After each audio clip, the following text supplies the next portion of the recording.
que esta fantasma del Culiacanazo 3.0 en realidad es una exageración que surgió en redes sociales y que sí hubo algunos eventos focalizados que sí iban tras alguien muy importante y que se frustró esta operación de llegar hasta este objetivo prioritario.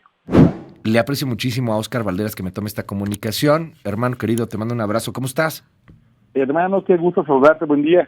Oye, cuéntanos qué pasó ayer en Sinaloa al final. Pues mira, yo creo que lo que pasó en Sinaloa es el reflejo, por un lado, de una ciudad con estrés postraumático, que cuando observa una reacción importante de civiles armados, inmediatamente acude al dolor terrible que ha sido el Culiacanazo 1 y el Culiacanazo 2, ¿no? A refugiarse, a intentar salir de clases, volver a casa lo más pronto posible, porque existe este temor fundado de que el crimen organizado pueda tomar las calles porque tiene algún interés en frenar a las Fuerzas Armadas por cualquier cosa, una detención, un operativo, un algo. Y por otro lado, pues un país que sigue armando las piezas de qué pasó el 25 de julio, cuando el Mayo Zambada es detenido y llevado a Estados Unidos junto con Joaquín Guzmán López, y no termina de entender realmente porque en el caos de las versiones, cualquier información cabe, y lo que pasó ayer en la tarde me parece que abona a este intento que tenemos los mexicanos de entender qué está pasando en el cártel de Sinaloa, qué está pasando en lo que queda con la estructura de Joaquín El Chapo Guzmán.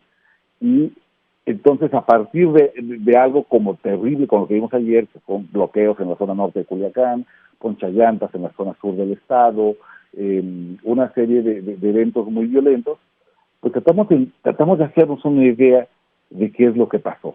Y déjame poner un poco de contexto.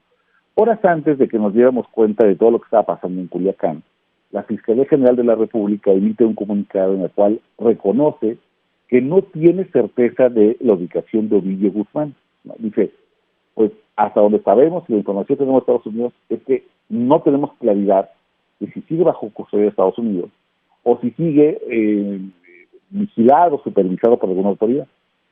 Y a esta falta de certeza, a las horas siguientes, 3, 4 horas, viene todo el caos que sucede en Culiacán, y muchas personas que empezaron a preguntarse, bueno, estaba esa posibilidad de que si realmente el Mayo Zambada había sido entregado a la mala, secuestrado, amarrado a Estados Unidos, que podía haber una especie de reacción de venganza de parte de sus huestes contra los chapitos.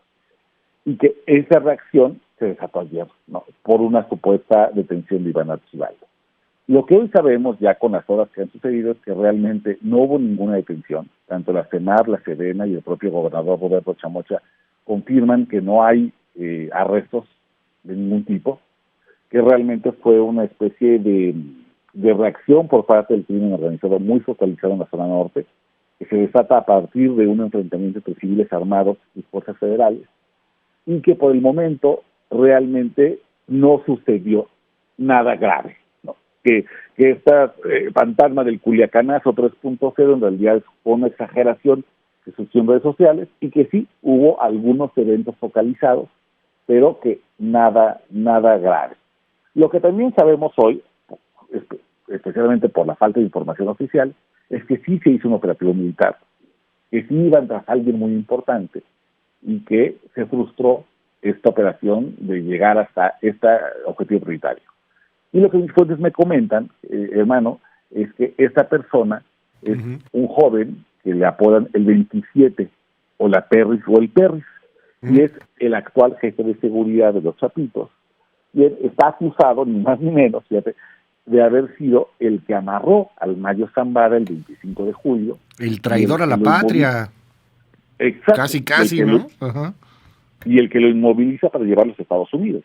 Él habría sido, digamos, el objetivo prioritario de este enfrentamiento. No llegan hasta él, pero como es una persona muy cercana, es, digamos, el jefe de seguridad de Iván Archibaldo, pues entonces a partir de ahí se desata el rumor de que iban por el Chapito mayor, ¿no? El Chapito que vale $10 millones de recompensa para Estados Unidos, y a quien el gobierno de Joe Biden acusa de ser el mayor traficante de fentanilo hacia la Unión Americana. Oye, pues al final quedó en eso porque tampoco agarraron al Perrisus, tampoco agarraron al famoso 27. Me llamaba la atención hasta el término del comunicado, ¿no? Es un operativo normal, pues no tan normal, o sea, claramente terminó por ser un operativo fallido.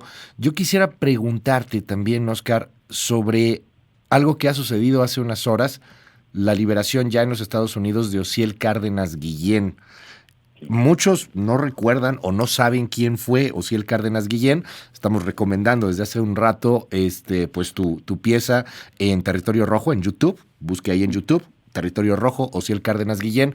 Pero cuéntanos un poco quién era y sobre todo, pues, qué implica esta liberación. Mira, Osiel Cárdenas Guillén me parece de estos nombres a veces un poco desconocidos por el grueso de la población, pero que sin duda marca al país.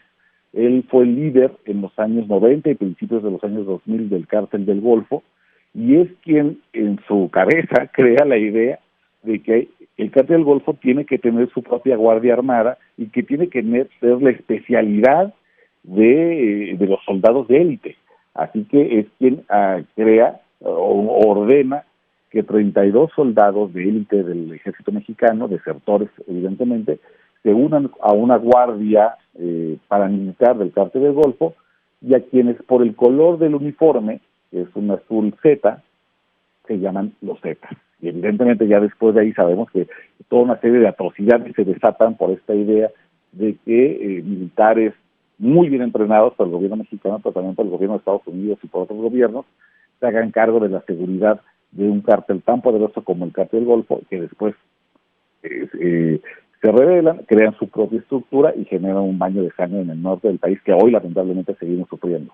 Ese es Osiel Cárdenas Guillén, fundador, líder del Cártel del Golfo, fundador de los Zetas, quien recibe, digamos, el mando de Juan García Ábrego, quien tenía como principal mentor a su tío, Juan Nepomuceno Guerra, que es el fundador del Cártel del Golfo. Digamos, esa es la herencia de sangre, es una persona que nos hereda el paramilitarismo en el crimen organizado en México, y pues hoy no sabemos realmente dónde está o si está en libertad, porque de acuerdo con el Buró de Federal de Prisiones de Estados Unidos, hoy Osiel Cárdenas Guillén, después de 25 años, después de una condena larguísima en Estados Unidos, que logra reducir a partir de que se convierte en testigo protegido, quedaría en libertad. Y este quedaría en libertad es un concepto muy ambiguo, porque no sabemos si eso significa que vuelva a México como un hombre libre, si se queda en Estados Unidos como un testigo protegido, si todavía tiene nexos con el crimen organizado, si podría volver a intentar retomar la posición que dejó vacante dentro del mapa delincuencial en México, pero sin duda es un hombre que ha hecho mucho daño a este país, que de su cabeza y de su mala entraña han surgido las peores atrocidades, principalmente en el norte, en Tamaulipas, en Nuevo León, en Coahuila, y que hoy pues no tenemos certeza. De nuevo, volvemos a esos vacíos de información oficiales sobre dónde va a estar, cuál es su rol, y si su libertad afectará de algún modo la paz, la seguridad de este país. Pero vaya, es un personaje del primer nivel del crimen organizado en México, un tipo que además, Feliz, pues imagínate, nada más su alias, el Matamigos.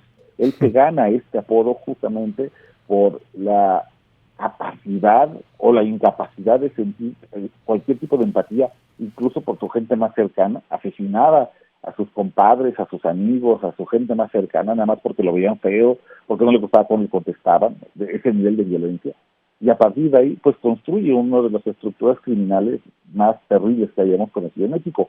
Hoy no sabemos realmente si quedó en libertad, si vuelve a México, si se queda en Estados Unidos, pero claro, pues este vacío de información lo único que hace es abonar a una serie de especulaciones que dicen que podría volver por sus fueros a un mapa criminal ya bastante fragmentado. Aquí en teoría lo busca también la justicia, o sea, tendría que estar con la Fiscalía General de la República, tendría que extraditar, porque entiendo que no es ciudadano estadounidense. Exacto, él es tejano, ¿no? Pero mira, vaya, que las órdenes de aprehensión a las investigaciones que tiene la Fiscalía General de la República de México, pues la verdad es que son un chiste, ¿no? O sea, claro. Los grandes capos y sus tramas judiciales se resuelven en Estados Unidos. El Chapo, el Mayo, el Rey Zambada, el Vicentillo, el propio Nini, Ovidio. La justicia realmente está allá, no está de este lado. Entonces, yo creo que depender o pensar que, bueno, vendrá a enfrentar algún cargo aquí en México, pues es ponerle, la verdad, mucha esperanza a un sistema judicial en México que ha probado que no es efectivo contra el crimen organizado, que más bien dependemos de que puedan ser extraditados y que en Estados Unidos puedan responder por crímenes binacionales. Y yo creo que pues ahí está además la gran tensión, me parece que hay muchos sienten. Ociel Cárdenas Guillén, el terrible, el violento, el fundador de los Zetas, el líder del Cártel del Golfo, está de vuelta en libertad y no sabemos realmente qué significará eso para nuestro país. Te mando un abrazo, querido hermano Oscar Valderas. Te seguimos en tu red. Un hermano, un abrazo y podemos continuar la conversación en @OscarValmen. Gracias, es Oscar Valderas.